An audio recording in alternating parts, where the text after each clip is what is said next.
Hello, good people. Welcome back to the Cub Games YouTube channel. Today, we've got some very special guests to show off a couple of decks, actually. I know in a few of these recent videos, we've been showing off one deck at a time with a duelist who's been doing well in a tournament or something like that.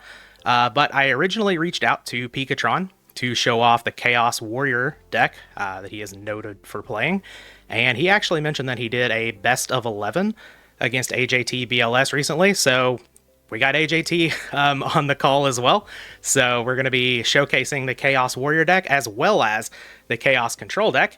In case you all are sick of seeing or playing Turbo and want some other options whenever it comes to Chaos. So I will let each of them introduce themselves. Say hi. Hello, my name is Picatron. I'm the GFC European champion all the way from months ago in the YouTube channel for the GOAT format community. And this is a list I was testing out during the time. You'll notice it was 3 Chaos Monsters instead of my usual 2. I've just been messing around with the second Sork in the main deck to try to make the deck more powerful and have more options, not only in the late game but in the early game as well, because I've had this issue where sometimes I don't draw a Chaos Monster maybe until I'm past 20 cards in my deck because I only use 2. I opted not to go with this list in the recent GFC, and it was because there are some problems with bricking when you have 3 Chaos Monsters and all of this stuff basically crammed into one deck. There's a reason you'll see Chaos Turbo is like, usually, basically they've got this skeleton of cards that are all streamlined to work in the deck, and all those flip monsters really help support the 3 Chaos Monsters, but my deck doesn't have stuff like that. I could be, I could have a Zombira top deck that's not going to just help a hand of, say, Kaiku, Tomato, Rhoda, and a BLS, while someone with a Dekoichi, they could maybe go a little further and get a Graceful Charity or something, and then just set up their graveyard for a Chaos play. As for the other monsters, you'll notice a Zombira and the Sasuke in this deck, and I wanted to have the Zombira because that card it's more flexible than it might look. I don't run spies, and the nice thing about Zombira is it can be kind of a wall on the early turns, and that can just help a lot if you don't have a particularly stable hand. Like if you've got something like a Mystic Swordsman level 2, a knock, some jars, I'm not sure what else it could be. That's not really going to help out if your opponent decides they don't want to set their monsters, and Zombira can help a lot with that. Usually Chaos Turbo players will have to just wait if they have a Zombira across the field unless they want to use a Chaos play or a Tribe play. Mm-hmm. And you'll notice recently that I don't even have the Sasuke in the main, and that's because the Zombira does a very similar thing to it where I can just summon it turn 1, and it can beat over a spy. And usually if Sasuke's on the field, maybe it'll get a chance to hit a spy, but it doesn't always get a chance to hit 2 spies. And an issue I've run into is sometimes I have to attack a face-down monster with the Sasuke, Mm-hmm. and if it's a spy, my opponent usually destroys Sasuke before I can even beat over one of them, because it won't be able to destroy the result spy. It was in face-down position. Yep. So it'll still be just 2 spies on the field, and then I could be out of a Sasuke. And that's not something that's going to happen with Zombira usually. Even if it just beats over 1, that's fine. 1 spy left on the field, it's easier to deal with than 2. You guys might notice the Tomato. I really like recruiters in this deck. If I could, I would fit 3. In a Oh, yeah. list that I used to top PWCQ 70, I had 2 Tomatoes and 1 Rat, and I really, really liked how it performed. The only problem is they're kind of weak, is the problem. Yep. It's not even the fact that they're recruiters is the issue, it's more that their stats are really low. And that's another reason why I didn't have Spirit Reaper in the GFC list. Its stats are so low. I thought it could replace the Don Zalug, But the ability to, say, beat over a spy in attack position or a Sangan and rip a card from the hand is it's invaluable. While Spirit Reaper always has to get that direct hit in, and its stats are just so low that there are times where you have to put it in defense mode, even if you have a open field to hit into, just so you don't lose next turn. While Don Zalug, maybe it could go for game with that extra 1,100 attack, or it might not have to fear getting just a ton of damage by, say, even a breaker on the field Hmm. being summoned right after on the next turn. And of course, I like the injection fairy lily. The the chance to just do a huge amount of damage, like say a really easy way to do it. You can just have a hand of say tribe, premature, and lily. If they have two spies on the field, usually they don't expect to get 5,000 damage in one turn. But if you discard lily after normal summoning spy, premature it back, that's 5,000 right there. Hmm. And that could just easily swing the game in one's own favor, where they then might not be able to leave stuff in attack position because of fear of getting hit by a BLS or something. Suddenly their ring is very dangerous if I haven't played mine.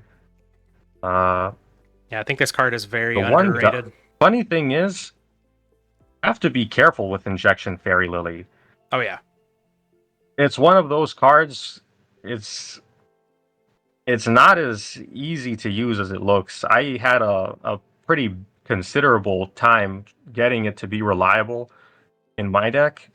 Those dust tornadoes are really good with Injection Fairy Lily because a lot of people love snatching that card. Oh yeah. It's it's one of the best snatch targets ever, especially after you've paid its cost to attack. Oh, for sure. And as for the one trap dust shoot, that's because I found I don't really need two or three dust shoots in this style of deck when facing other decks. Against Chaos Turbo, it's nice, but I just never felt it to be necessary. And I do like one. It does come up in some opening games, maybe in the late game or in the mid. I might have to discard it because it's dead, but I don't mind that. I have a few cards to a tribe, the Raigeki breaks. I don't mind having a dead card every now and then. Sure. As for the side, I had the Cyberstein at that point. It has nice synergy with the Tomato and the Sangan to try to help with random things like RGT, Library, Empty Jar, all of those decks, where Cyberstein is just very flexible for helping with them. But I recently spoke to Ivan and Flocky, Hmm. and they told me how Cyberstein's the whole pay 5,000 to go into the last warrior from another planet against RGT. They told me how Reasoning Gate is usually going to have an answer for that. I don't remember the exact percentage, but I'm pretty sure it was higher than 50%, and that's why I just haven't been using Cyberstein anymore for them. I'd run into that whole issue where, say, they would ring my last warrior and I'd just lose Yeah. because of all that damage I took. And I just thought it was bad luck. I didn't calculate RGT decks like their probabilities of running outs for it. And after that, I just stopped playing it because of that in the side. Even though it does have synergy with Tomato, uh, that was the main reason I had it for those other kinds of decks. And RGT is the biggest one. And if Hmm. it's not going to be that helpful for it, I just can't justify the slot for Cyberstein. Sure. Uh, I recently had a fight with Ivan over Cyberstein and and Jaugen. More specifically Jaugen, but Cyberstein along those lines. So yeah, I definitely get where he's coming from on the percentage of chance that RGT specifically has an out to this. Though against like you said, Library and Empty Jar, this card can just end the game on the spot. yes, yes. My issue with that though is I rarely face them. I can't Yeah, remember the last time I faced Empty Jar. I don't know. It's probably been months. The library probably the same. They're yeah, so rare that it's not something that I would just have that card in my side for. Usually, I don't even have an issue with library and empty jar. I have enough interruptions usually to deal with them. It was basically RGT, and that's why once I found out the whole more than 50% of the time outing it, that was it. Yep. That makes a lot of sense. And as for the Abyss Soldier, I had that for slower games, like say those Chaos Control games that are against the very, very grindy decks and the GOAT control. Occasionally some kinds of Chaos Turbo, Hmm. but I ended up taking it out. I'd been taking it out and putting it in the deck so many times. I wanted to make this card work so much. But the issue is it's almost like a combo card where you just need to have Sinister Serpent, and sometimes it's not even that good.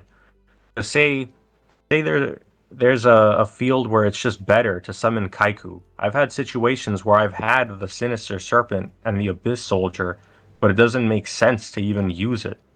Like say I want to attack directly with Reaper or something Hmm. instead of the Abyss Soldier play, and that's why I haven't been playing it recently. Sure. The rest of the side is basically what most people have seen my recent lists have. Berserk Gorilla is really nice against the people who like bringing King Tiger against me and just being aggro in general. I think that card is fantastic. It's been solemned so many times by warriors compared to Myra. Probably Byra, I can only remember maybe it being solemned once Uh-huh. ever. I'll Berserk Gorilla maybe 5 to 10 times in the last few months that I've been playing it. It's fantastic against them. Yeah, Gorilla's a threat. Uh, I like this card a lot. I'm a big and Gorilla fan as well. To hop in here, I'm Adam, HATPLS. But I really like the Berserk Gorilla. I've always been a big fan of it, and seeing it in your list makes a lot of sense. I have some comments on the list once you're done, but I couldn't. I was so excited when I seen the Gorilla and you talking about it in a positive way. I had to yes, interject. yes. I remember you. I don't know what video it was, but I heard you talking about it. How it's so good against Kaiku and stuff, and I agree. I think that was originally what made me put it into the deck, just how good it is against Kaiku, because I have people who will bring in one or two Kaikus alongside other things like a Zumbira. And even though Zumbira's at 21, I can crash stuff in to the Zumbira. I don't mind sacrificing, a tomato or a Sasuke to then beat over it with a gorilla.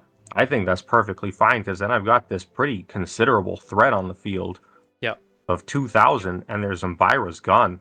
They might not draw another one for a few turns, if that. Some people run one, two, maybe three. I don't think I see too many lists with three. Uh, that's why I really like Gorilla.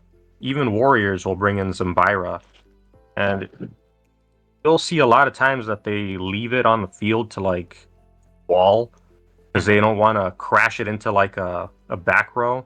But that can just allow plays where you can like summon Sangan, crash it in, and then the Gorilla, and you've technically plus because Sangan searched for something, and it made their play from before just like, well, what was that? It just helped me plus because they were playing Zumbira and I had Gorilla, and I've still got that pressure with it.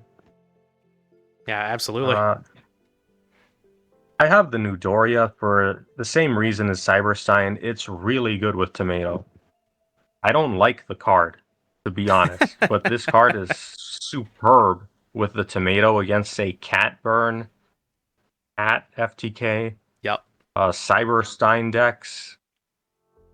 Basically any of those decks that try to like commit to a play in one turn, and then they're kind of susceptible to stuff, or they can't afford to be interrupted. They usually don't expect like a face down Nudoria, or say a face down Tomato that then summons Nudoria. And even against aggro decks like Warrior or Earth Aggro, it's fine. Sometimes they, usually not against Warrior, but against Earth Aggro, if they have like a Goblin attack force on the field, it's fine to beat over that with Nudoria. Some Warrior people will say they'll flip a Spy post side, and they'll have two on the field in attack position. They attack, and they don't really consider a Nudoria that could just, I can summon it to the field and get rid of both Spies by crashing into one. Yeah, that's a blowout. I like bringing it in against uh, slower chaos control. I don't think I brought it in against AJT BLS. If I did, I want to say it was maybe once or twice, Okay. but I like it against slower ones, like a Geist D style deck. They have a lot of issues with this card with their Asura priests. Um, their Tsukuyomis. They don't really have a lot of beaters that want to hit into a Newdoria. They usually want to, keep their Tsukuyomi and their Asura. They don't want to just trade it with a Newdoria of all things. Like I remember the last time I faced Geist D, I had a Newdoria on the field, and he ended up just summoning Thousand Eyes Restrict to take the Newdoria. And I thought that was perfectly fine. I'll trade a Newdoria for a Thousand Eyes Restrict play. I don't remember what he tributed for it, but if it traded for a Metamorphosis, that's fine for me. Oh yeah. Sometimes if I have it set, I've had people creature swap it, and that's great too. Yeah, that's not going to work out well for them at all. But like I said, I don't like the card. It reminds me a lot of just like Book of Moon, for instance. These cards that are like so mid in a lot of matchups, but against like all the scapegoat meta stuff, they're so good. Hmm. It's one of those things that I run it because I have to, not because I really like it particularly. And then I have Swords of Revealing Light. That's a really nice card to play around Jinzo and RGT, the Decree decks, the Zing Zen Who's the Warriors love to run. Uh, Card Destruction is really, really nice against Burn in my deck. Hmm. And random things too. Let's say just a random goat control deck. They don't have Thunder Dragons. Say it's a Decree one. Card Destruction's really nice for that. I can get rid of my traps and just maybe I'll draw into something better for that matchup. Maybe Book of Moons and some kind of chaos play. Call of the Haunted. Everyone knows it's really nice with aggressive monsters and pushes. And the Sakuretsus, everyone knows those are just almost necessary in this game if you want to survive against aggro decks. Yeah, And yeah, I'd love to answer any questions you guys have. sure. Got one written down that I was thinking of just looking over the list while you were talking. Have you ever experimented with Solemn Judgment in any number in the deck? Yeah, that's probably the card I've tried to make work the most in the deck. Okay. And it's either that or Abyss Soldier. I've tried so many variables of it, or varieties. Just say 1 to 3 in the main, 1 to 3 in the side. I think at some point I tried like some number in the main and some number in the side. And I think it's because the Chaos Warrior style of deck that I play isn't really like Warriors. This is, to me, Hmm. it's always been more like a Chaos deck. I don't play it like a Warrior deck. Sure. A lot of my games just aren't, they don't go like a Warrior game, if that makes sense. I think that's also why Trap Dust Shoot, I don't feel it's necessary in the deck. Sure. That makes a lot of sense. Um, AJT, I know you said you had some comments on the deck. Yes, definitely. So having played against this deck, uh, you know, I've noticed that in the start of the series, especially against this, it performs really well in the first couple intro matches against the opponent. I feel like it's really tough to play against, but you do have to adjust your style because again, like Picatron just said, um, it's not a warrior deck. You can't play against it like it's a warrior deck. You have to adjust and realize that it's also not Chaos Turbo. It's kind of like a weird mix of things. I guess that's more of a game style comment on the overall list. I think the list is really cool, but one card I think that I have a question about, maybe some more input. Why don't you have King Tigers in the list? I ran King Tiger a pretty considerable time ago. I'd say I don't remember how long ago, but it's been at least say 5 months. That was the last time I used it, probably more. And I just never really felt like I needed it. I know that a lot of people think like Scapegoat is like a super good card against this deck, but I just find it more annoying than like a threat. I know that King Tiger can help against like recruiters as well, or random Stein or RGT stuff, but I've never felt like after a duel that I've thought like, man, I really could use King Tiger. I've sometimes thought about Solemn like that, but King Tiger isn't the card that I've uh, ever really thought that I needed in the deck. I think I tried one or two King Tigers. It was two, and I just didn't feel like it fit in the deck, in my opinion. I think the last time I used it was in the Goat Grinder tournament, the last one that happened before they stopped it having the Goat Grinder tournament. Okay, Okay. that answered my question. I just think that King Tiger. I'm not. Again, I'm not the expert in this list. You are actually now with all your success with it. So, just at a first glance, I was like, oh, where's the King Tiger? But what you said made sense. Yep. All right. You have any more to say on this list, Picatron, before we move on to the control deck? I think the third jar would have been nice, but it's so hard to fit cards into this deck. The list is so tight.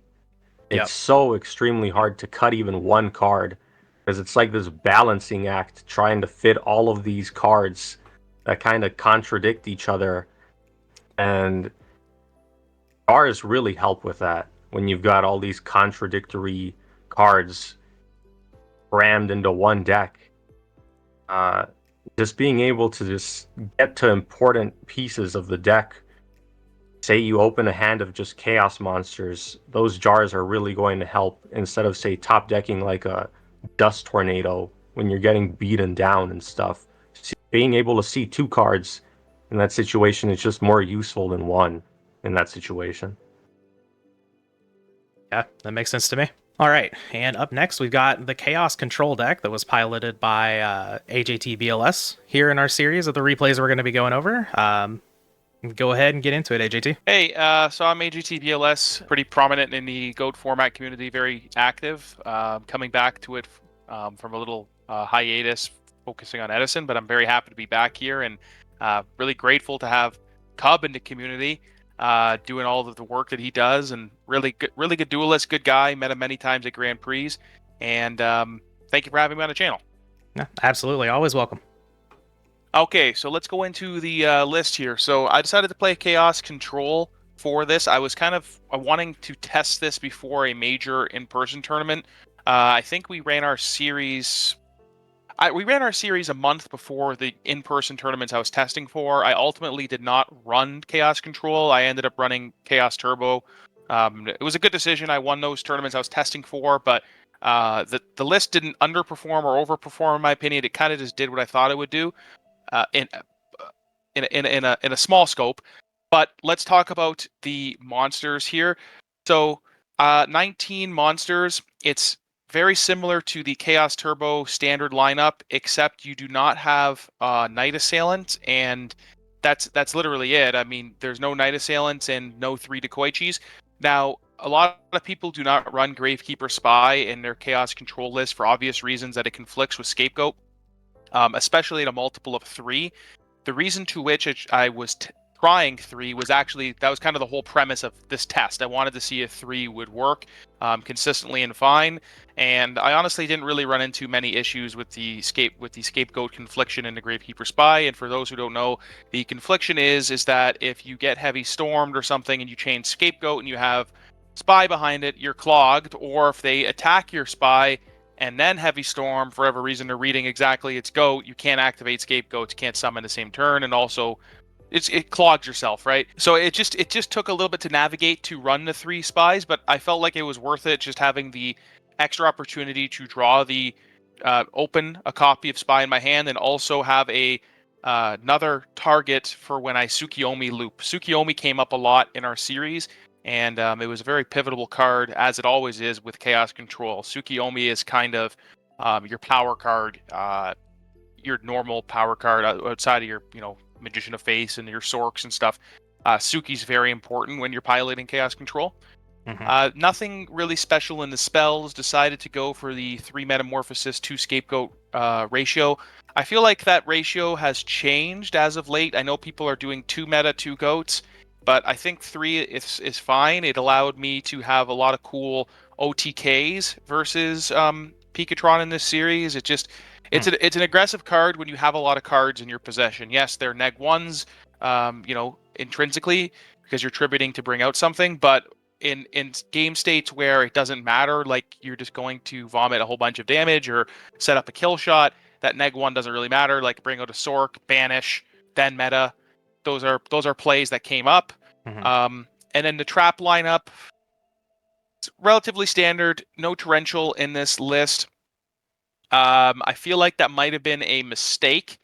I would prefer to actually have torrential tribute instead of that jar.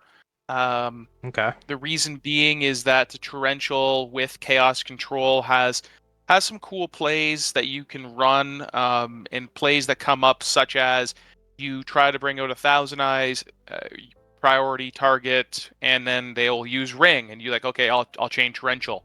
There are a lot of cool plays that you can do with torrential tribute, um, specifically running chaos control, opposed to chaos turbo. So that's one thing that I wish I can change from the main. The sideboard, one Kaiku, maining one, but siding another. Really, really strong, actually, in my opinion, against specifically that Chaos Warriors list. The Kaiku is very powerful in our series. Two Zumbira, kind of wish they were gorillas, but again, I didn't know necessarily what Picatron was going to run, and I also didn't want to create a list that was specific for playing Picatron. Mhm. I had a feeling he'd be running his famous list, but I didn't want to create something giving me, that unfair advantage outside of like knowing that I think Chaos Control has, an advantageous matchup, but I was trying to test this for a tournament. So I didn't want to be overly unrealistic and put in gorillas instead of Zombiras. For that reason, two mind controls, it's okay in Chaos Control. Just one walk, because again, like we're doing a private series and we said like, hey, we're not running burn and we're not running OTK, but I didn't want to again have too many slots. That's why I have two threatening roars at the end as well. One Regeki break, three Sakus, and then three Solemns. And I was siding Solemns for Warriors, and I guess for like that's why they're in the list. I side them against Warriors, or side them sometimes, going second in a mirror match, or anytime I really want to get aggressive with my monsters. But this card, while it has been proven to be very strong against Warriors, I'm not sure how strong it is against Picatron's list. There were times where the Solemn actually ended up just costing me against Picatron in a series. So, while Solemn has proven results against Warrior, I'm not 100% sure how strong it is against his list. So big difference between the Chaos Warrior and the Warrior list. Those are my thoughts, and willing to answer any questions. Sure. So again, I had one question written down, going over it. And this one, so the Phoenix Wing Wind Blasts in the main, I know there's always been the argument of whether you play Raigeki Break or Phoenix Wing Wind Blast.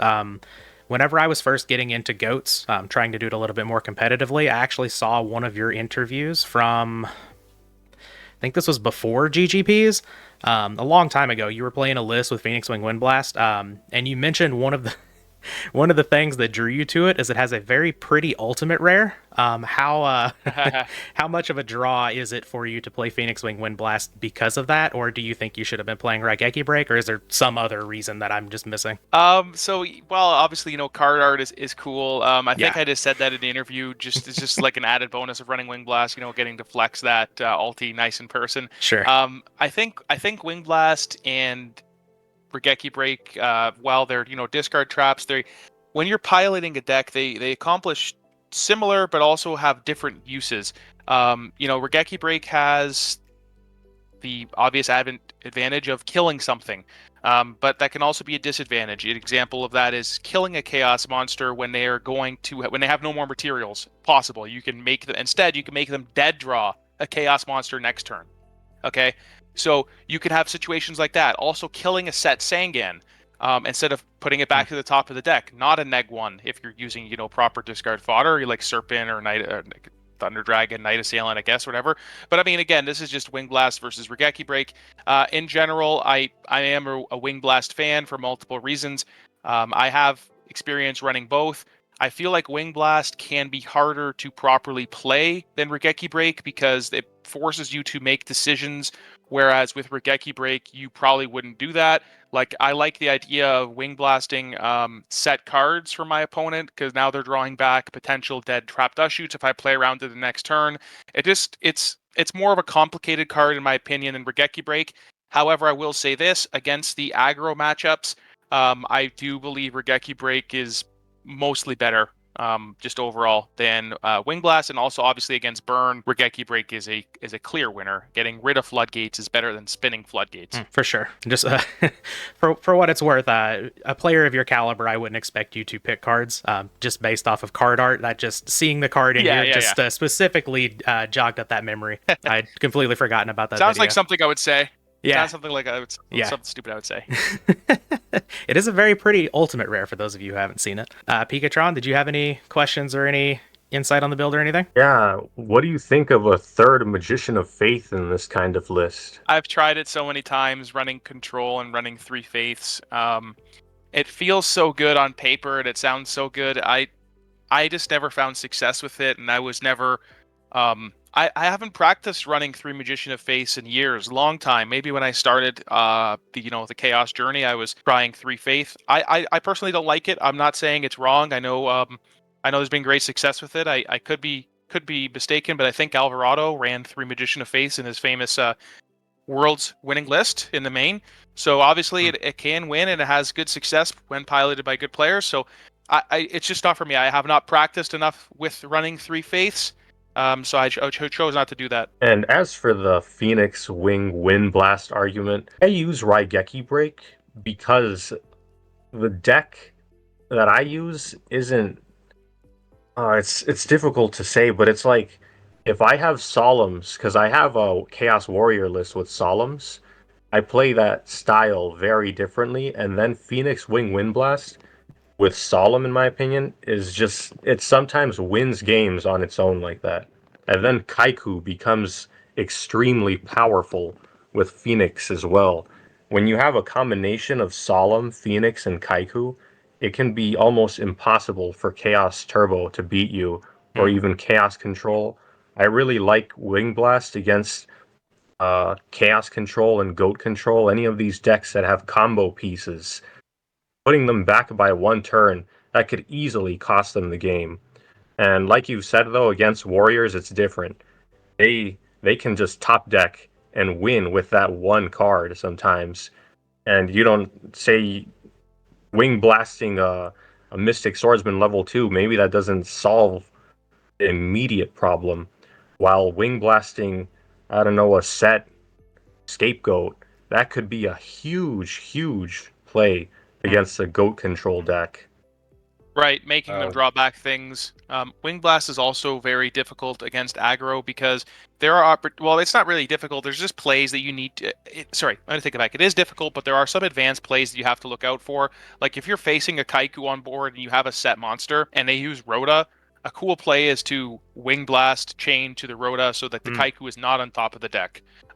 Or chaining to their Nobleman because they have to shuffle their deck using Wing Blast, putting whatever you don't want them to draw back again. So there are spots like you could make a Wing Blast similar to Regeki Break in that he's not going to draw it next turn for sure. It's not, he might draw it again, but you're getting rid of it essentially. So there are ways you can make the Wing Blast work similar to Regeki Break, but they require your opponent to do an interaction with their deck. Yeah, one forced interaction I like doing when I'm using the Solemn list is if I think they have a set spy, I'll attack, and then I'll ask for a response, and then I'll chain Wing Blast to some other card that they have on the field.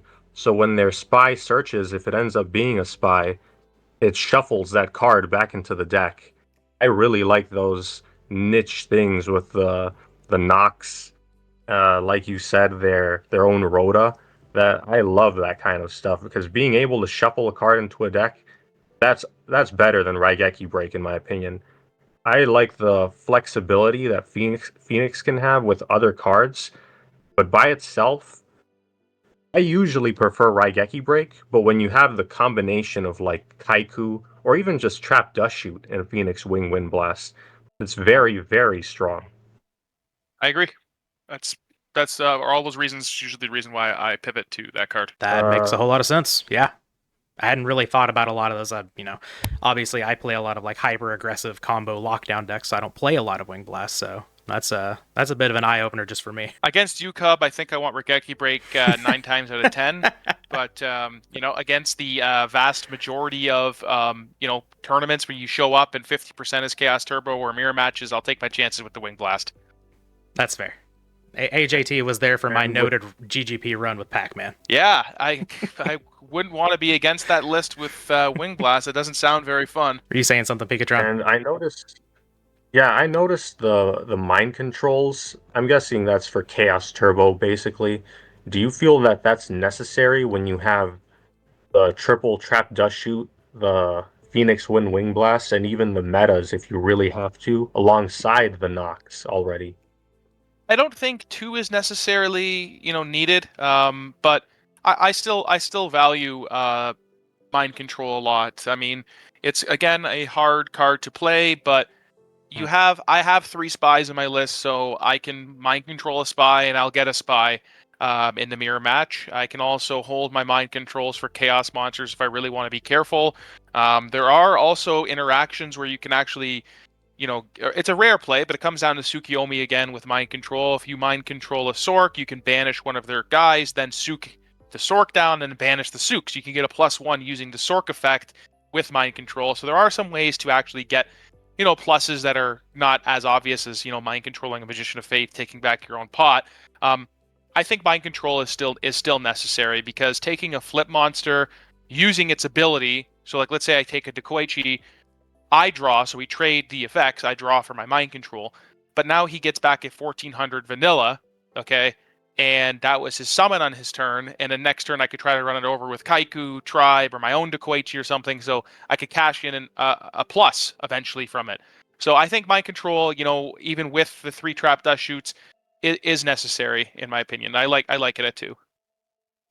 And you have the threatening roars.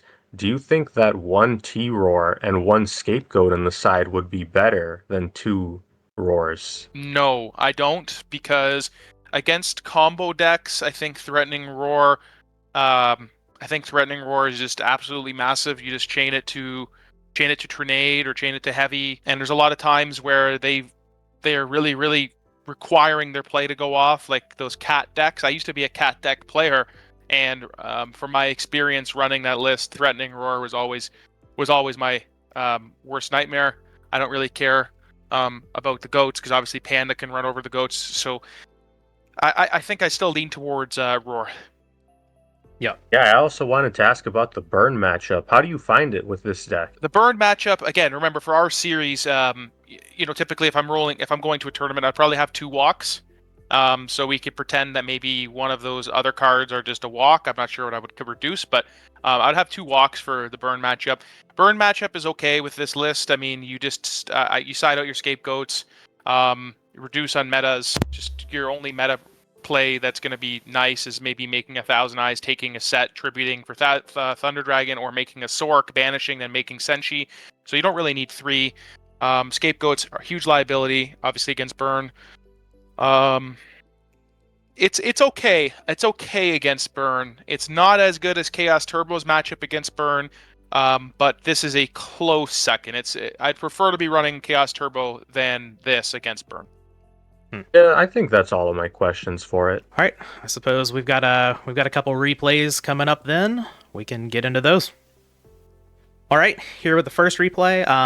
Do you all remember which match this was in your best of 11? Match 2. Might be, yeah, 2. Match 2. I knew it was early. Okay. All right. I'm just going to go through and sort of like click next play. You all can just kind of talk. I think Picatron's going to talk about his plays. AGT's going to talk about his plays. We just kind of go. And if you all need me to stop, I can stop. But we'll get into it. Nice. So I'm going first here. I open Thunder Dragon. I just pitch it, and again, I think I end up just setting. It's either I set. It's you have a decision between setting the spy or the goat. Having Metamorphosis in my hand, I think setting setting scapegoat is best, and you don't want to set a spy behind goats, as as per we discussed earlier, conflictions, and we don't want to burn our faith setting it to just get back scapegoat. So we're good. Makes a lot of sense. Yeah, on my turn, I want to get into the life points since maybe I'll find out what that back row is. After that, I might set all my traps, but I can see myself holding out into the ring. Well, also I think that you have BLS in your hand, so this ninja dying is not the end of the world, and you have a dark as well. So an early BLS is nice, especially with ring. You have a very aggressive hand, so your play is your play is right, obviously. Yep. All right. Just gonna throw off the dust shoot immediately. Now, but I want to know, what would you send back in this situation? Oh God. Can your back rows are ring and jar. I would probably send back the spy if I were you, because if I summon breaker, you would just ring it. And you also have a chance of hitting your jar. It's also eventually like you don't really have a clear answer to spy right now, so I'd probably send the spy. Yeah, spy was my first thought as well. Like Moth is just getting back scapegoat, which is like fine. You can push through those, or if it gets back metamorphosis, like they're already two over here. Yeah, and the same like the breaker, cool, whatever. You've got ring though, then like that makes the ring not great against a potential Thousand Eyes restrict, but then you have BLS probably coming up at some point. So spy makes sense to me. I can see myself sending back the Magician of Faith, the breaker, because that Sambaira will beat over the set spy, and then the Sasuke clears the second one. That's how I look at it when I see the cards I have. I could see myself sending back the Magician of Faith. I just can't remember if it was that or the breaker because of that. Okay. So what would you pick? It's like we do send back the Moth. Okay. Yeah, now I know that the set is something I would hit into with the Zambaira, depending on what I draw next. Well, I mean, also from my perspective, by you sending a Magician of Faith back, I'm thinking to myself, you have another way to answer a spy, and obviously the breaker is not too threatening to you. So, it's also important to note that when you make your trap dust shoot decision, you're also telegraphing information to your opponent, and any opponent who is decent, they're going to be like, okay, he has a way to answer the cards that he remained in my hand, so I need to make intelligent guesses of what cards my opponent potentially has. So got to react to what your opponent chooses from trap dust shoot. Sure. I think my play is pretty easy, just meta. Yeah. Makes a lot of sense. And then Pika has a decision, because if he uses ring, he loses his ring. I think he lets me take it, which is kind of cool. I'd like him to answer why he let me take it. I can see the reason for me letting you take it is then I would be able to ring the Thousand Eyes to get the Sasuke into my graveyard. And you already have another Metamorphosis, so it would just be the same exact situation either way. Okay. And if I ring your Thousand Eyes right now and say you don't use your Metamorphosis, what do I have for Breaker after that? Like, yeah, you have Zambaira, but then eventually I have another meta that'll take a big Zambaira. So, okay, that's cool. That was my issue. Like, say, you force like the ring with Breaker, and then I have to deal with the next Metamorphosis. Like, it's not good. Yeah, you're in a pretty bad spot right now, to be honest with you. So I think that you've made likely. When you know your deck better than I do. I would have probably sent the spy still, but you're playing well so far. I mean, based upon your situation, I think you're doing everything right. And I attack and pass. This is a huge draw for you, obviously. Oh yeah. Yes. And I don't opt to ring the Thousand Eyes. I have a feeling I didn't just so you wouldn't start committing stuff to the board. because I don't really have like a fast hand, if that makes sense. For your Well, at that time I didn't have tribe, but I didn't have a fast hand to deal with, say a set spy, the goats and the meta and a breaker, and who knows what else could be top decked. Right. So what do you do here? Uh, I'd like to see myself use, I'd say, just the exiled force on the tear, just because I have that tribe now. Or I could Yeah. just use the tribe on it, but I would want to save the tribe. Uh, I just say use the exiled force because then you won't summon a Thousand Eyes next time. You'll probably just set the spy, and I can clear spies and the goats with the tribe. You probably won't like summon Breaker like that. You might, but because I left it in your hand, I don't think you're going to just send it to possibly its death or something. Like, say, I could be Torrential, and then it clears your goats as well. I can see you holding that Breaker. And then I, if I exiled, in my maybe I can just perspective, draw things out. I think that your set is more likely to be Regeki Break than Torrential more or Ring, because you've let my Thousand Eyes come. Where I think that Torrential would have been a fine trade because you would have got my Thousand Hmm. Eyes plus my goats, and I don't think it's Ring because you let me take your Thousand Eyes. So I'm reading that it's probably Regeki Break, or is my read on that. I don't think it's anything else, in my opinion, from Yeah, this spot. Is Regeki Break. That's it. that's a good point. Yeah, you can't think it's torrential because I 100% would have torrential that. That's a really good point. I miss that right now. Yeah, so I think it's just Regeki Break. So let's see what you end up doing. I do think Exiled is the correct spot. Oh yeah. Okay, so that's gone. Gives you your light, and then you have nothing to do but pass. Um, so I draw a Sork for my turn. I don't think there's any reason for me to bring out the Sork. You don't know I have it. I think my play is actually just probably Summon Breaker. You didn't send the Spy last turn, so I'm reading you have Nobleman. So let's see what I Hmm. decide to do. Okay, The so noble. I do I think the nobleman I read is do is a good read there. yeah. Okay, and it ends up being Ring, and then I think that's just my whole turn. No reason to make a Thousand Eyes for no reason, Hmm. and nothing else to do. Okay, now please pause. Yep. Uh, Cub, what do you think is the best thing to do in this turn? And it's this is a tough one because like I'll you, give you guys a clue. This is one of my favorite plays I've done in my whole goat thing that I can remember ever. it's it's tempting, of course, to play the tribe, clear the goats. You ditch your Zombra, you get in for 16. You put AJT at 48, but the metamorphosis is coming, um, and then you don't have an answer to spy. Uh, like obviously you don't want to summon Zombra, you don't want to summon Snatch Steal, and even like yeah, if you summon Tribe, summon BLS, and that's not even going to be lethal, so you don't want to put the BLS out there into an. I guess the meta would hold on. The meta would be gone.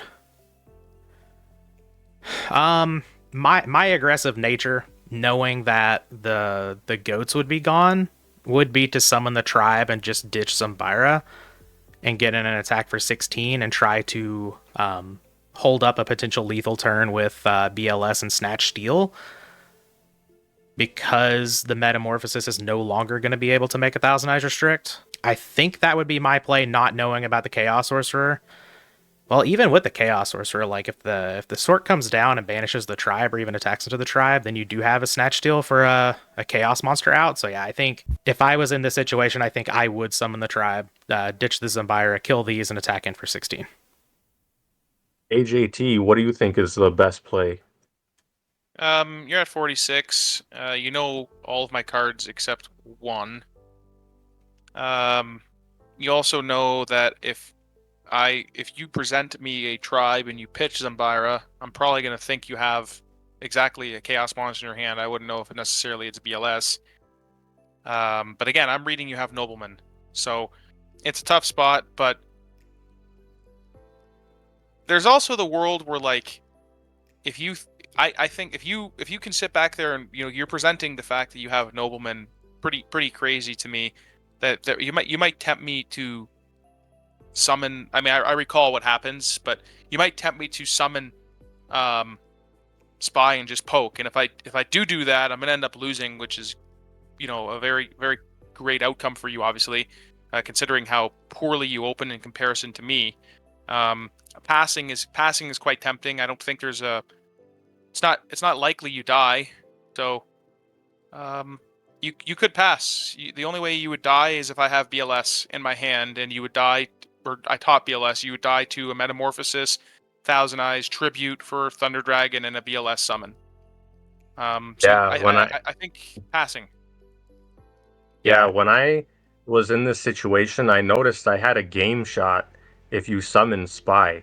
And I remember Yeah. thinking, with that dust shoot, you probably think I have like a Mystic Swordsman or a knock, just an answer to a set.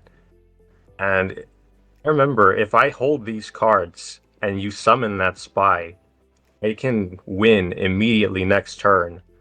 Because I think going for that play is the thing to do. We don't know what you can top deck the next turn.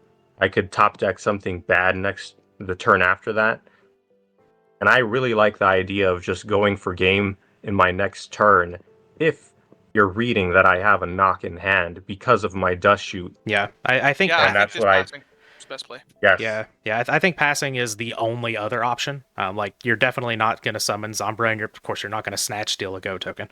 And I don't think you're going to summon out the BLS. That doesn't make any sense to me. But no, this is Yeah. why they're the experts. And I am just the one here filming this. Yeah, enticing the spy summon is what allows the exact game shot for 64 here. Hmm. If I hadn't used the dust shoot, obviously I would have drawn something else besides dust shoot, but I'm not sure if I I hadn't think thought of it like what I would do.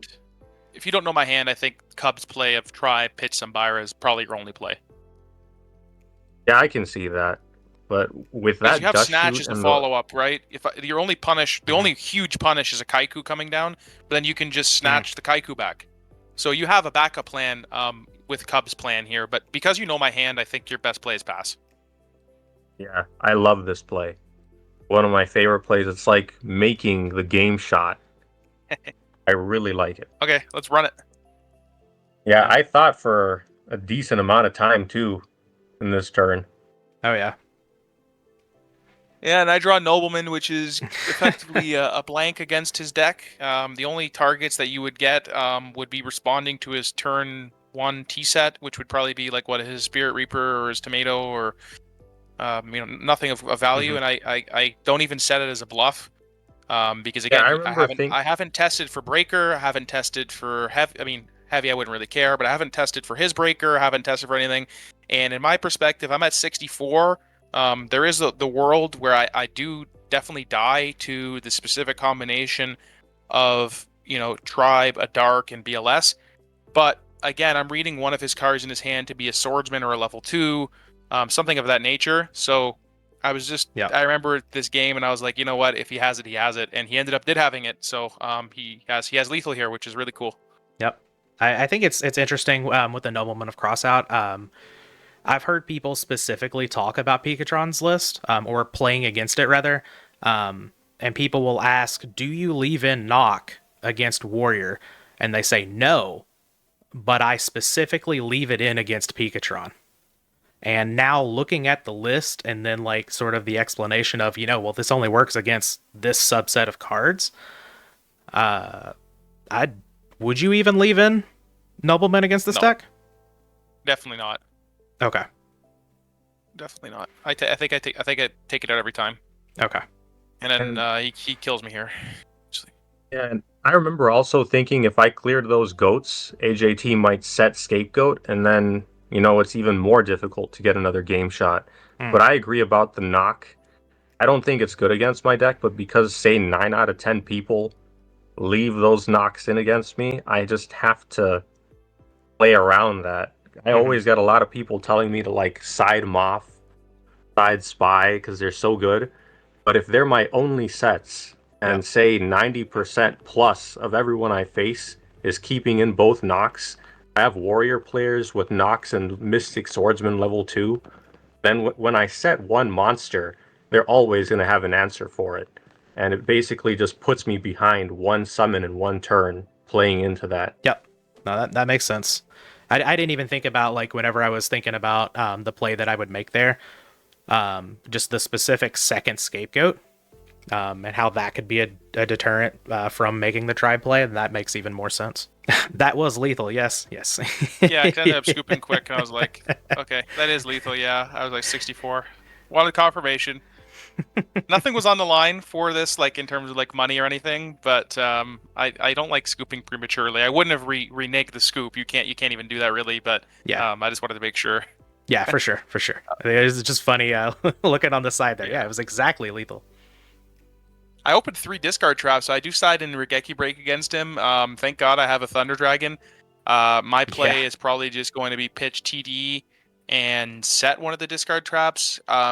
Looking at this now, I'd prefer if I set Wing Blast because I have another Wing Blast and I only have one other Regeki Break. So I think the play is you set Wing Blast, being chainable to Breaker or something like that. It's better, and you don't want to set Mirror Force turn 0 generally. sure. Yeah, yeah. We do set the wing blast and pass the turn. Okay. I would like to see myself just. Oh, this is exactly what I didn't want to see. I wanted just Mystic Tomato. Yeah, I consider this a mistake. AJT has goats. He Mm-hmm. has back row that's a lot of chainables. I didn't know how Yep. many jars he had at the time. But, you don't want to just be using Breaker in a lot of these turn ones unless you have a good reason for it. But Yep. I like the tomato more. Yeah, I think either the tomato or the abyss soldier make a little bit more sense than breaker on turn one.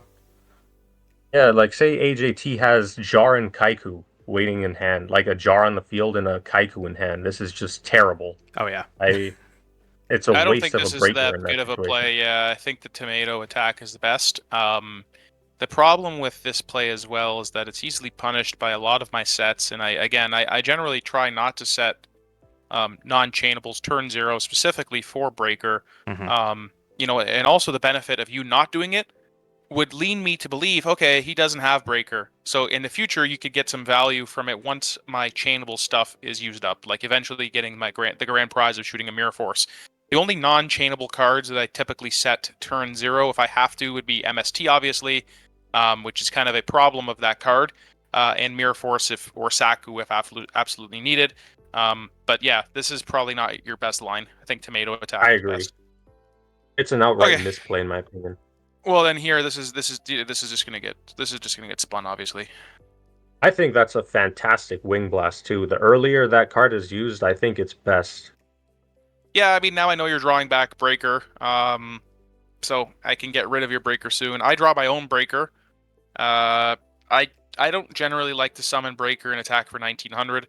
Yeah. It's a snatch steal liability, dies to Suki. I know you don't run Suki in your list, but let's see what I decide to do. I think setting Regeki break that makes sense to me. Let's see what I Mm-hmm. do. I do end up going for the 19, which I don't like, but again, whatever. And then I think this time I have the step break. Yeah. Either Okay. of us could resist the Breaker. Yeah, neither of us could resist it. I mean, mine, I guess maybe the reason why I did it is I'm trying to turn on my BLS early and Yep. get you for 19. But let's see what happens here. And then I think you have to exile this. Yeah, I would exile this Yeah, 100%. I don't think you have a choice.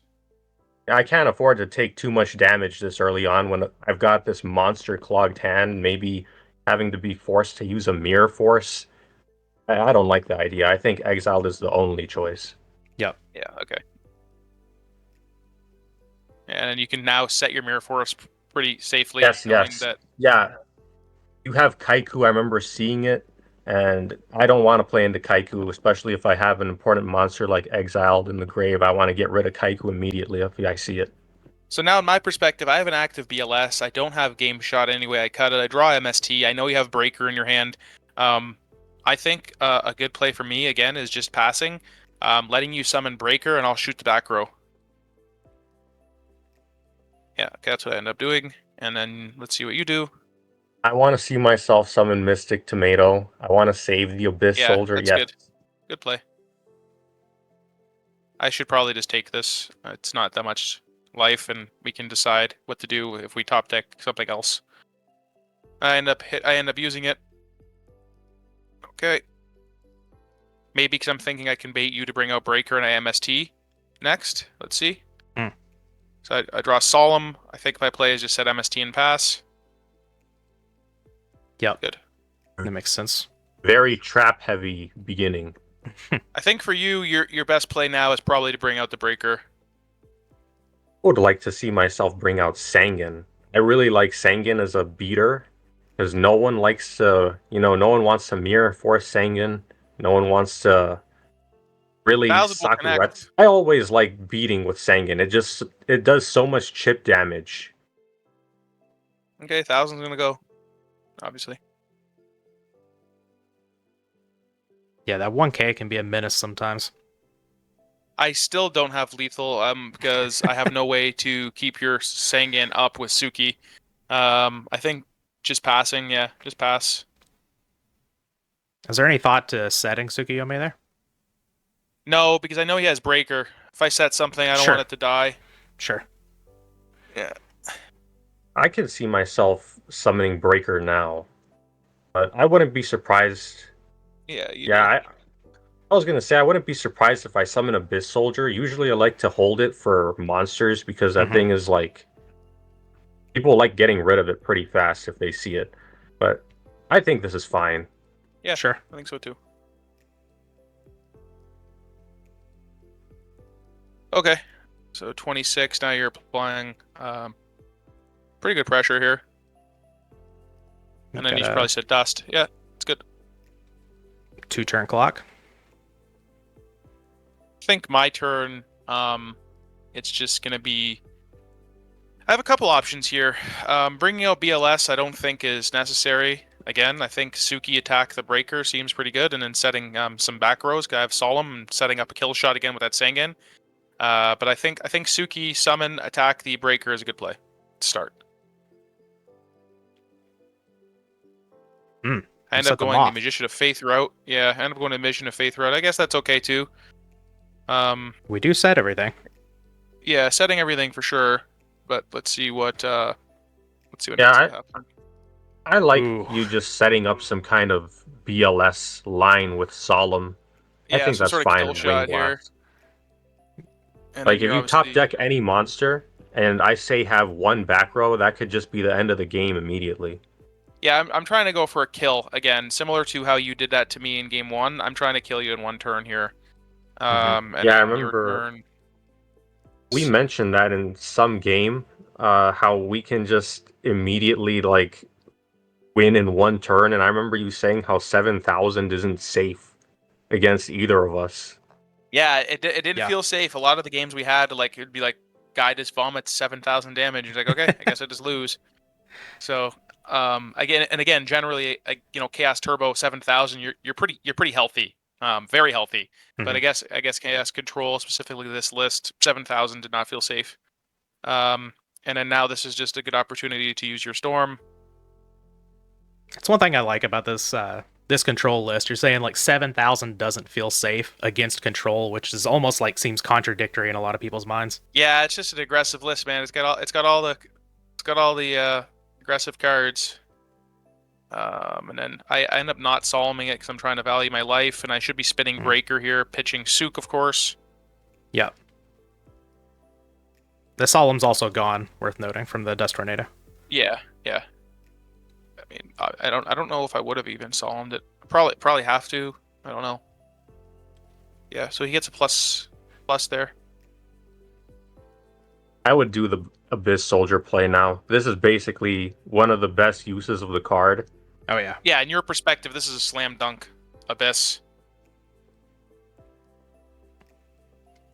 Because when someone has a hand of flips that are usually flips can't beat over Abyss Soldier. That card is a menace against flip monsters. Some people have had to try or set anything. That makes sense. Yes. In my perspective, I don't have any other play. I need to win right now. I need to challenge the card and just go for it. If he has Mirror Force, go to his graveyard. His Mirror Force is gone, right? Yeah. Yeah. So I just have to go for it here. Play Yeah. is just gonna Yeah, be bring out BLS, no prio. I agree.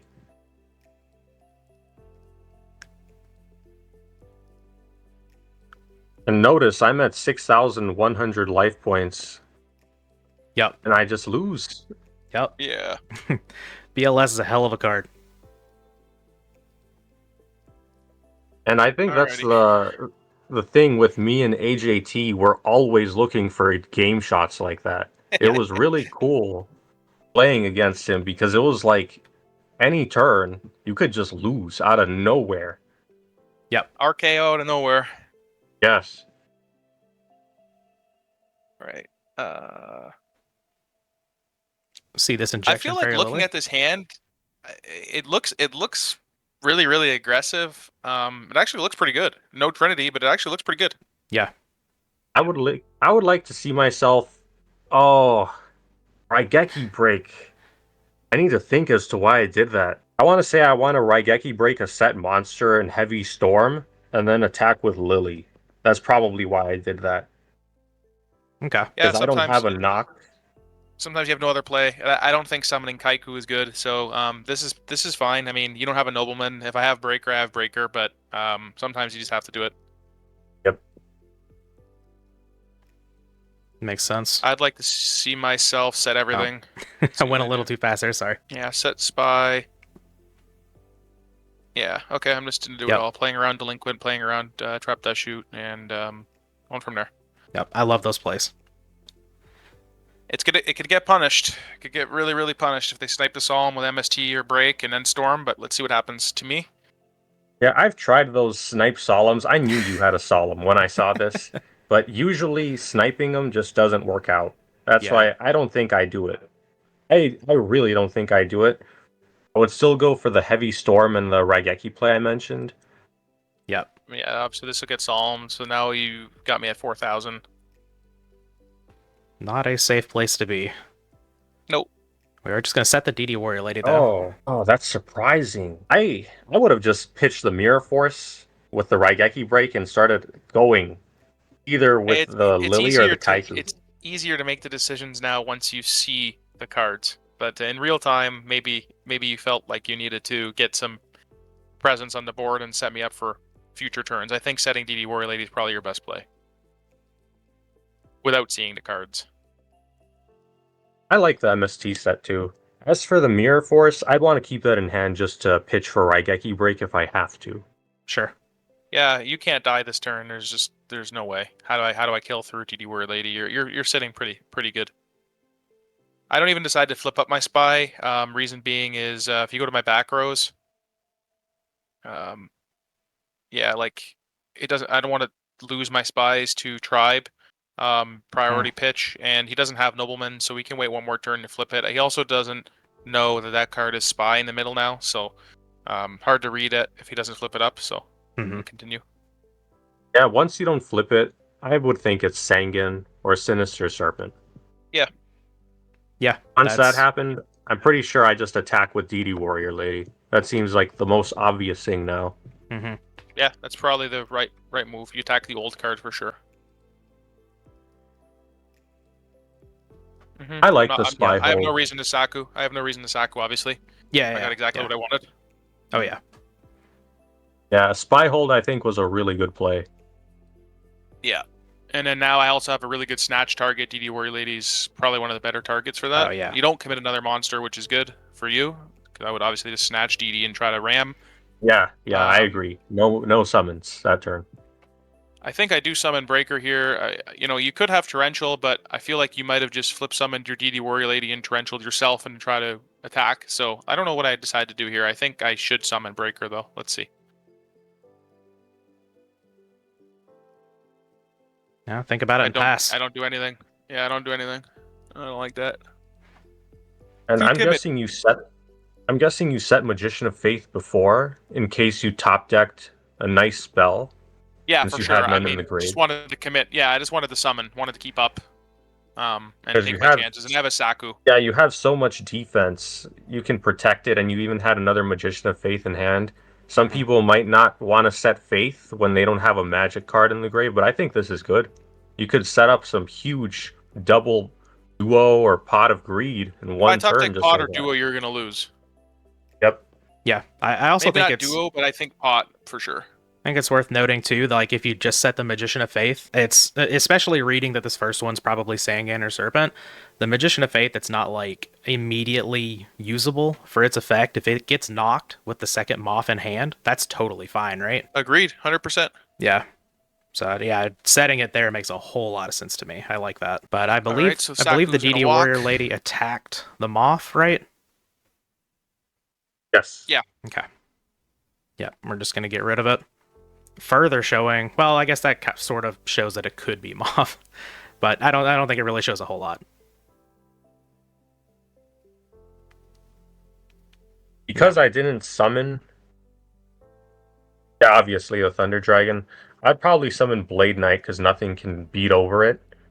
And then I can threaten, I don't know that's a Magician of Faith, but I could threaten, say, a Magician of Faith later or a Dekoichi, depending on what happens. And I Okay. can Yeah, protect good it play. too. Yeah. All right, we do Now summon with the. all the Thunder Dragons, oh, I would have liked to see the Mirror Force set. Yeah, yeah. I think it's still fine.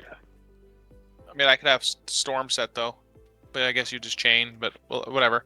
I draw a Tribe. That's a pretty nice draw, but I think this turn I should be summoning Breaker. Let's see what I decide to do. All right, we do summon Yeah. it this time. Yeah, and then this has to get answered, I think. You let me shoot a card. With obviously both chainable, so Both chainables, yeah. yeah. Oh You wait, the get my snatch. snatch. Yeah. I guess this turns on the Moth now, so that's not really even that bad. And I just go to crash them. Yeah, I like the trade. And I want to keep the Blade Knight, so I'm going to Raigeki break that. Hmm. Yes. So now Okay. it leaves me an interesting spot. I could flip up my Magician of Faith, obviously, and get Snatch Steal. I think that's probably my best move. So let's see what I decide to do.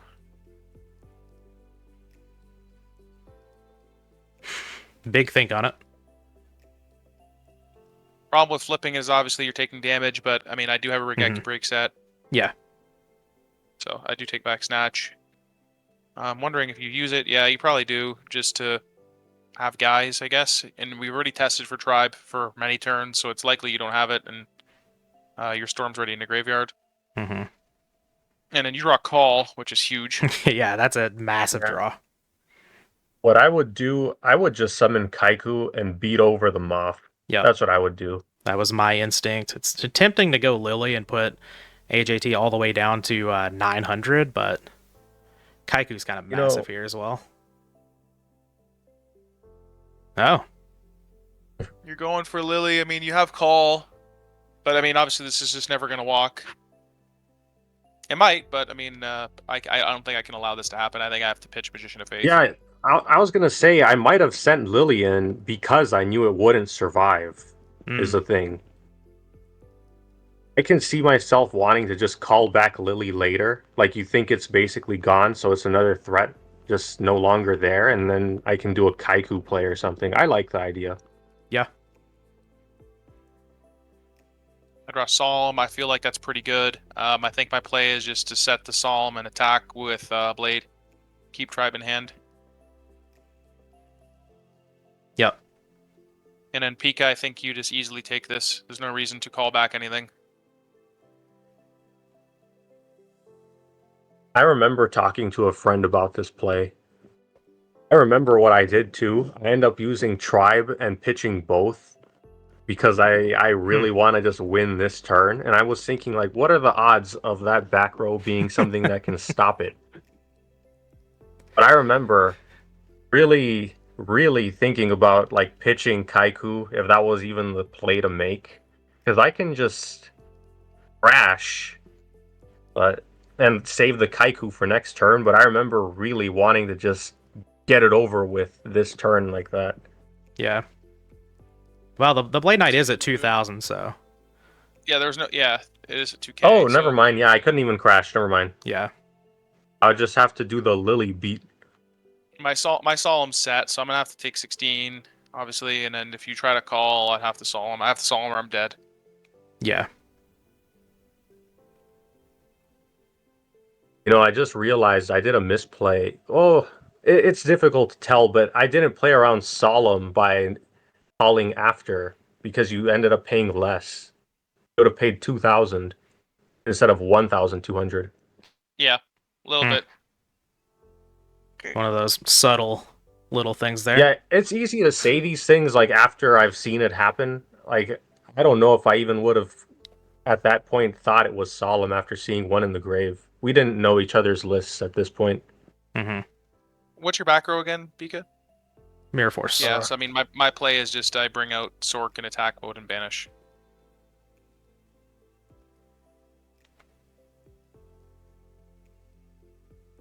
That makes I mean, sense. I am really low and think I'm gonna die to, inevitable stuff. I don't know. I think I could set tribe. Yeah, setting Sure. tribe seems fine. That way you at least don't die to a BLS top deck. Yep. Sangan's pretty good here. Duo's the worst. Yeah, duo's awful. I think my play is flip tribe, put Sork in defense and attack. Now we're getting in there If I with end up Sork. just do it, and that's gonna get mirror forced. What's Yes. the reasoning for leaving tribe set, but attacking with Sork, in your opinion? Maybe I was just thinking that card's just not mirror force, and then leaving the tribe down. Not gonna attack with both just in case, but I think the better play was flipping up the tribe, attacking the set, and then delinquenting after. If it is something that can get you a card like Sengen, I think I just made a bad play here. Trying to think what I could be playing around, just attacking. This plays around Snatch. If that Yeah. was a set Snatch. Yeah, that's about it. But I mean, you would have used Snatch is the thing. So Yeah. it's just going to be either a bluff or it's going to Oh be. yeah. And then now I'm stuck with this delinquent. I think I have to keep I would it in set hand or set it. I mean, it's tribe, but it's tribe fodder. But I don't think tribe's going to be surviving another turn. The issue I see if I draw a Chaos Monster, Yeah, I would don't just even set it. immediately attack. Cool, we're both kind of bricking. Yeah, I'm just gonna set this and pass. I'm almost certain that's what I do. Yeah. That's a nice draw for me. Yeah, some good defense there. Attack right into the Reaper. Yeah, now easy pitch. Yeah. Cool. All right, I feel like I'm in an okay spot. Just need to dodge some cards. Like this one. And that's definitely one of the cards I need to dodge. I don't remember if you have Mirror Force in the grave, but I'd probably just banish. Yeah, I would just banish and then attack with Sengen. I think that Yeah. that's what you end up doing, yeah. That makes sense. I take 1,000. Not worth using my goats even.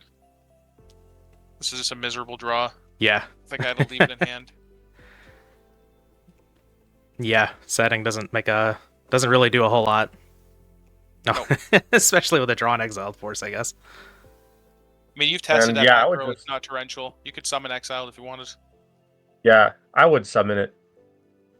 You end up not, so you'll get I guess every goat except this one. plays around.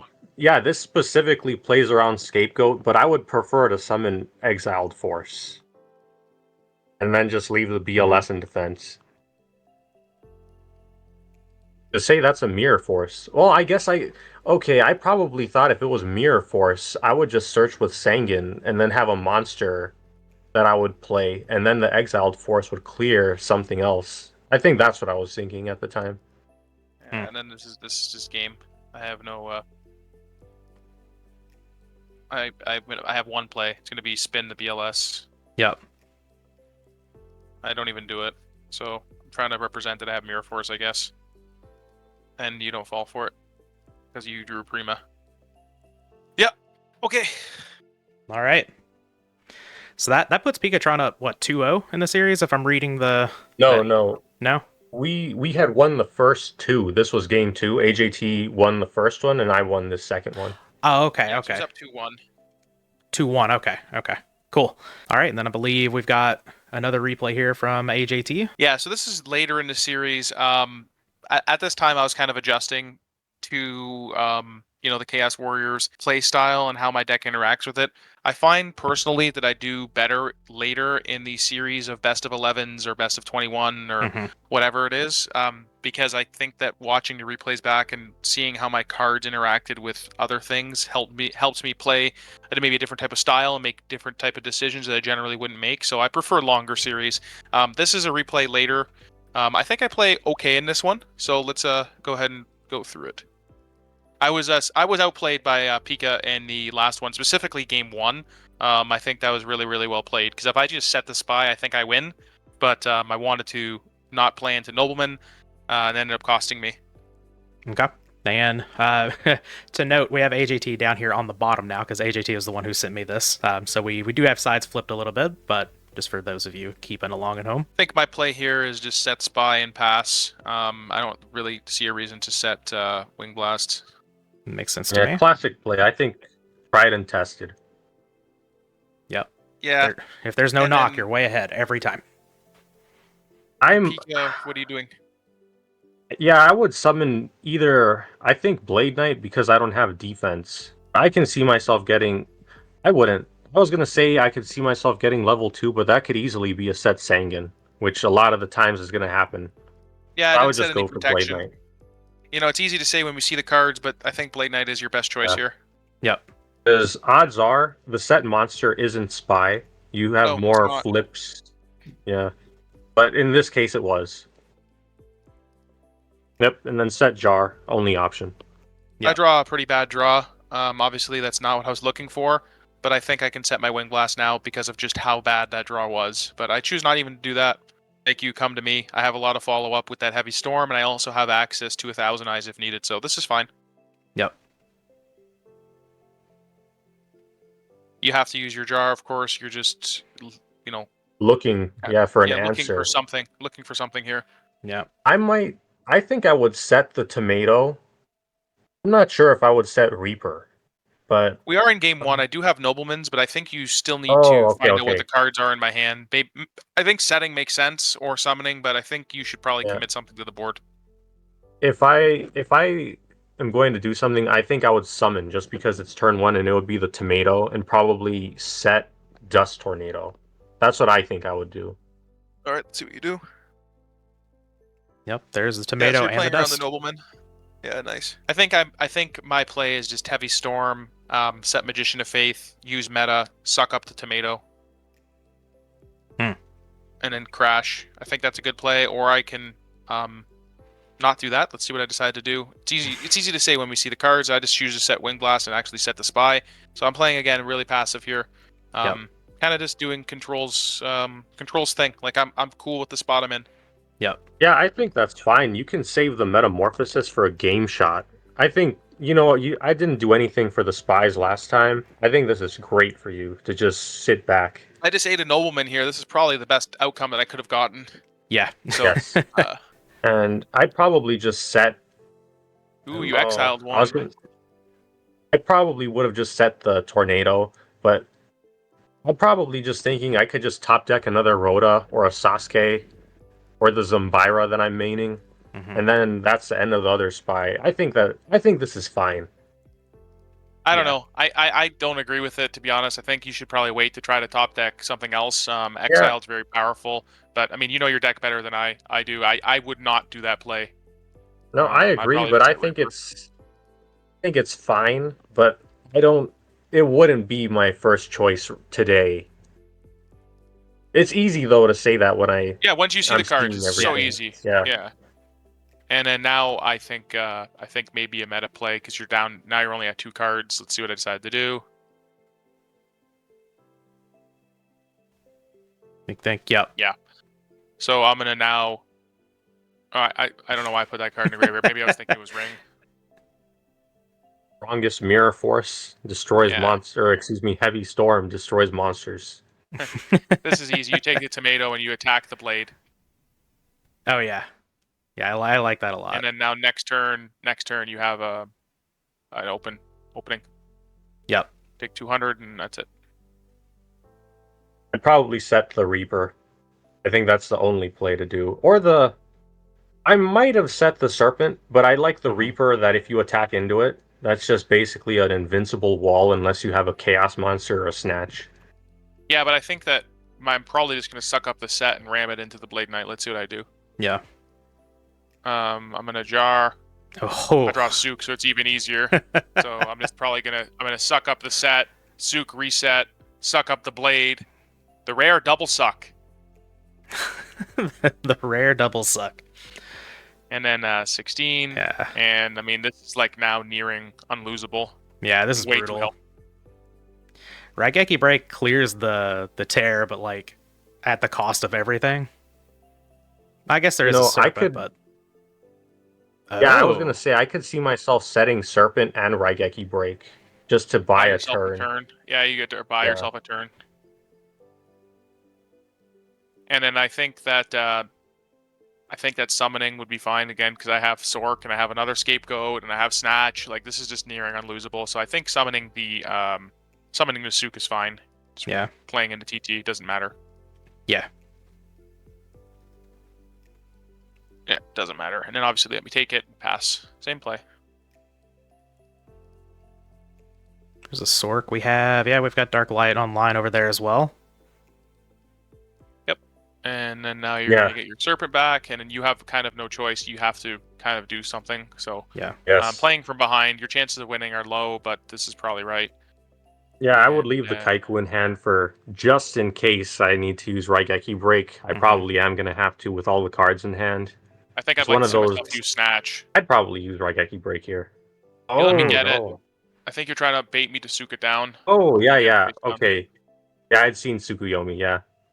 That's the play. Oh, there it is. And then now you're going to break the Snatch, but it's unfortunate for you. I actually have a Sork as well, so I'm just going to beat over it. And now I think this is just unwinnable. Yeah. Yeah, this is... I With can't... no cards. Even like Mirror Force kind of doesn't matter, right? Because you can just easily play around that. He doesn't have BLS access either, so just set jar and pass, and that's it. Since Exiled is gone, probably DD Warrior Lady to just crash into the... DD. I'd probably put some Byra. Yeah. I want to go for damage, even though it's so unlikely to pay off. But because the Sorcerer is just going to get anything, I at least take off some damage. Yeah, I mean, you're gonna take 3,400 here. Yeah. Yeah. The Tsukuyomi Sorcerer combo, that'll just get rid of anything. So I wanted to get in a little more damage, I'm pretty sure. Yeah, so you'll just take 34. Yep. Yeah, see how Tsukuyomi, like I said earlier, it's really pivotal in this matchup, and especially just running Chaos Control in general. And I just set goats, doesn't matter. And yeah. We draw a knock, that'll do. Oh, okay. Yeah. Senshi, summon Serpent. Yeah, okay. Oh, that's right. We know that monster is Serpent. Okay, so yeah, that makes a ton of sense. You just know it's lethal. I've started using Tsukuyomi in my side instead of the Abyss Soldier for matches like this. It might have won you the series. It might have won you the series, that change. Yeah, I would have been siding it in every time. I remember I sided in Abyss early because I wanted you to have that in your mind in the later games, but I wasn't going to keep it in the later ones in siding. I think it's interesting to note we've seen very little Trinity in these games, which is kind of nice to watch one of those. Yeah, they've been Trinity not a high amount. I mean, mind you, I have Pot here, but there hasn't been that much. Yeah, that's what kind of tipped me off. I'm like, is this the first time we've seen this card? I think it is. I can see myself, setting Dust and Lady. I think that's fine. Mm-hmm. I like that. Yep. Yeah, I mean, I don't have Nobleman, so it's fine. And then my play is just Pot. Oh yeah. And see where we go. Not bad. No, not bad. I don't have a light, except the BLS itself. So, I think summoning Breaker is fine. Let's see what I do. Okay. Yeah, I go for it. A lot of battle traps in his list. Yeah. Or dusts. And I don't think you should banish. Let's see what you decide to Yeah, do. I wouldn't banish. Yeah. Nah. It's a nice kind of a wall. And I should set Saku here. Good. I'd probably MST and then crash and then set Mirror Force. But I Why might would also you just MST? It could be Jar, it could be Goats. I think that you just try to attack it. because I usually see people siding in Sakuretsus, and the problem I have. Oh, I see. Yeah, I would just exiled if that happened. Let's see Yeah, what ends I up think that's happening. fine. Okay, so Okay. you do choose to exile it. In my opinion, in my perspective, I was very happy to get my breaker exile. I was like, okay, my liability of being a neg one is gone, and I think this is an easy Saku in my perspective. Oh yeah. And if you have to set mirror, my breaker is gone. I think this is a good spot to go Kaiku attack. That makes a lot of sense. Judgment's a pretty decent draw here too. Yep, and then you'll answer this. Yeah. 100% I Mirror Force that. Can't afford to. Not Oh, with yeah. Chaos in hand. Nope. This is a good spot to just set break. Reason being is if he goes breaker, I can throw away my BLS, and now I have active light dark with a solemn backup for my Sork. So this is fine, and I don't Yep. really want to solemn a breaker. Right.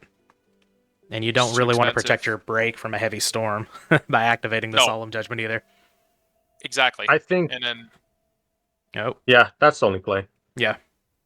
Yeah, we're not going to summon out level 2 there. Saku's not bad. I think I should be setting Spy and Saku. Yeah.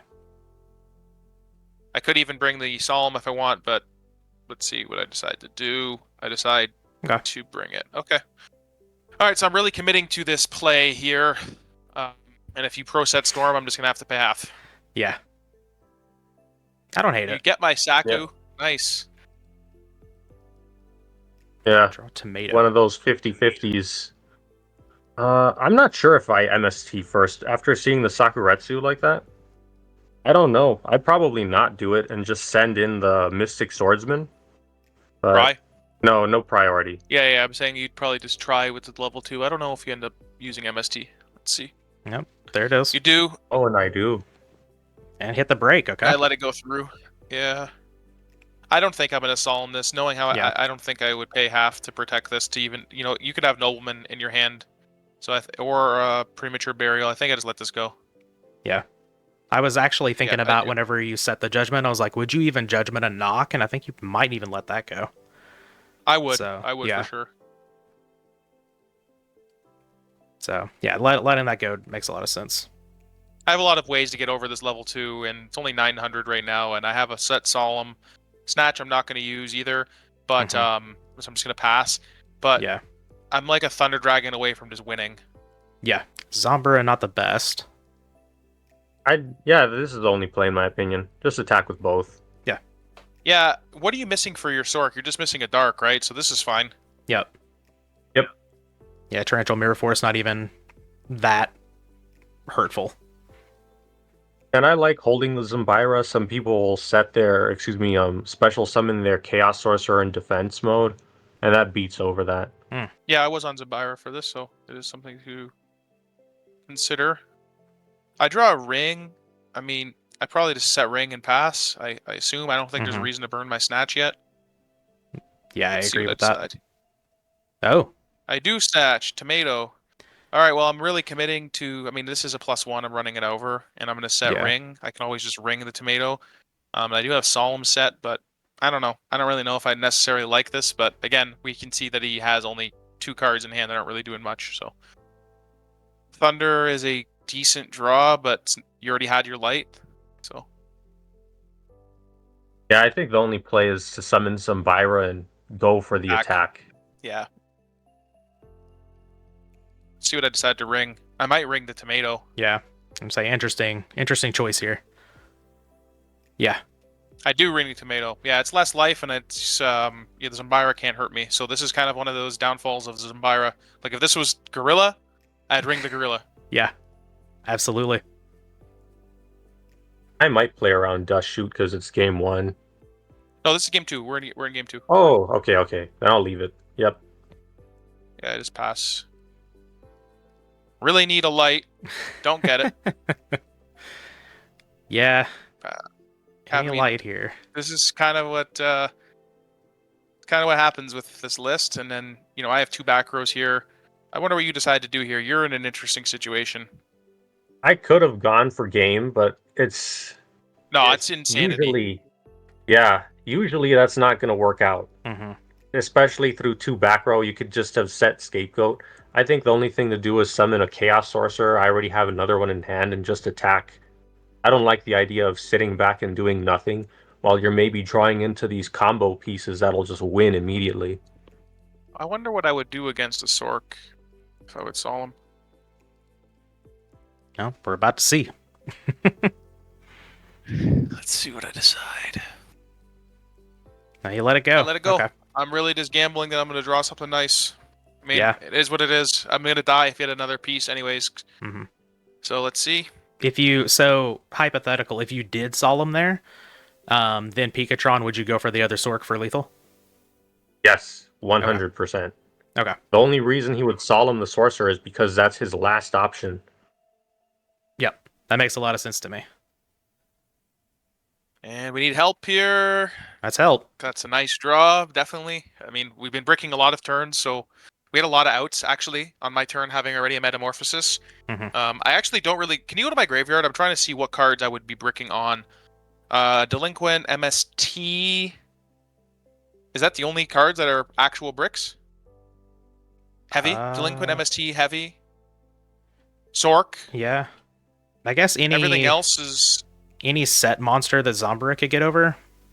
That's fine, though, Isn't great because I for have... ya. I mean, I'm in a good spot. I think it's over 50% chance that I don't brick on that draw, so that's probably why I didn't Solemn. Sure. Okay. I think actually to interject there, that is an underrated line of thinking. I think a lot of people play with like what's sort of known and face up, and they don't want to take sort of any odds because they think like less than 100% or like less than 90 or whatever is just bad. Whereas some positions, the correct play puts you in a position to just get lucky, and I think that's just I mean, sort of you an have to trust underrated your line. deck. Yeah. In some spots with Solemn, you have to take the risk and just trust your deck. Yeah. All right. We see Thunder Dragon come down here. So a little extra. I remember I probably wanted to just not play into like a Sakuretsu and just get in there for damage. I remember thinking that he probably was just setting like a Metamorphosis and combo pieces rather than, something that's going to help him. Like that scapegoat could be a second Metamorphosis is the thing. Yeah. That's why I think it's fine to summon the Thunder Dragon You're and very possibly healthy. get him. Yes. Yeah. Possibly getting him to 400. I like that. Okay, and then obviously you did the correct attack order, biggest first and kill 2 goats.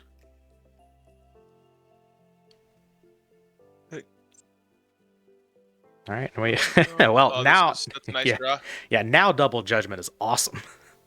Yeah, now we'll meta obviously make a Sork, take attack 1000, attack Thunder Dragon, and set another Solemn. Yeah.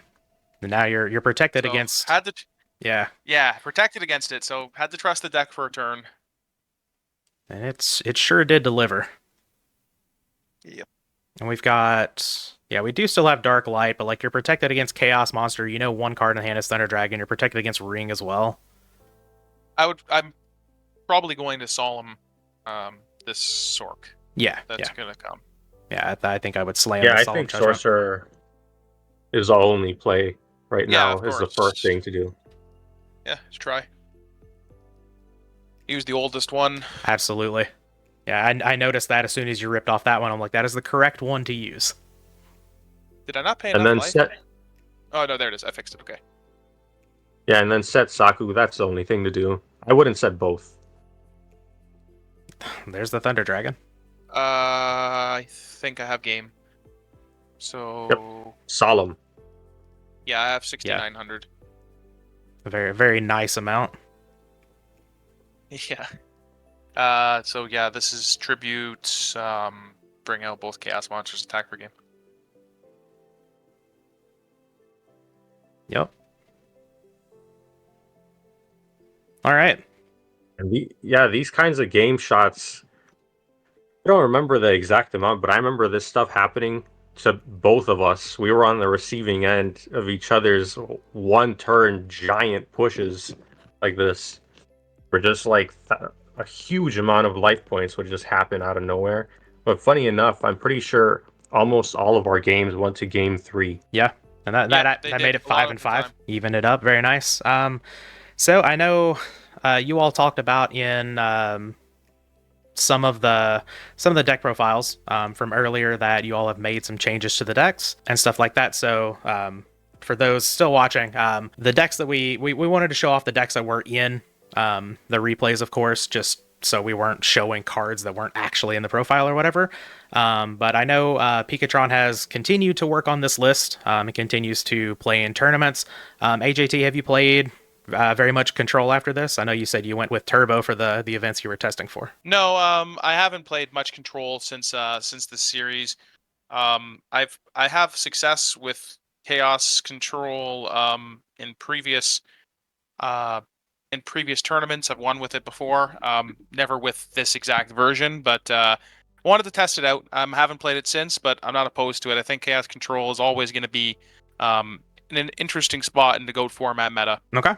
Well, I hope with the deck profiles and the matches that we had here from some very high level players that maybe some people will decide to give these decks a shot a little bit over Chaos Turbo. I don't have a problem with Chaos Turbo being in the format, but some more variety would always look nice showing up in the top 8 deck list, or just the field as a whole. Yeah. Do you guys have anything to say before we sign off here? Yes, it was a pleasure to be able to talk to both of you in making this video. I like that we were able to do both sides of a replay instead of just one, and we were able to explain what was most likely our thought process at the time and even how we've learned from this series. It ended up being 6-5 with AJT winning, and I think they were good learning experiences for myself and AJT as well, most likely. Getting this kind of match experience against our levels is very, very helpful compared to, say, just a random ladder match, especially since both of our decks aren't exactly common. We might not, get another chance to have a best of 11 against either Chaos Control in this fashion or my version of Chaos Warriors. It could be months before, someone who faced me in a tournament faces me again. That could be their only match against a Chaos Warrior before that second one. And against this version of Chaos Control, I don't see it often. Not something this aggressive, played in the way that AJT plays it. When I face Chaos Control, usually, it doesn't feel like I'm facing something that'll just take me out in one turn if I'm not careful. So I really liked the experience. Comments for me is was a great series against Picatron. I'm happy we got to highlight it and show off a replay of our choice for the community and highlight these two decks. Again, people have seen Chaos Control being played before, but I think the important showcase of Chaos Warriors and the success that Picatron has is really good to display other options. If you want to play Chaos, doesn't have to be Turbo, doesn't have to be Control. You could play this type of version. So, again, Kuhb, thank you very much for having me on your channel, and that's basically all I have to say. Absolutely. Thank you all for coming on. Just since someone's gonna ask eventually, you all were 5-5 after this match. Who won the best of 11? AJT. Once again, Neck thank and you. neck. Yes. Yeah, very, very close one. But yeah, thank you all once again for coming on to the channel. Very much appreciated, and this was a whole lot of fun. So thank you all. Both of you, of course, are obviously welcome to come on the channel pretty much at any time you want. But yeah, for those of you watching at home, that's going to be the video. As always, hope you guys enjoyed. We'll be back with the next one.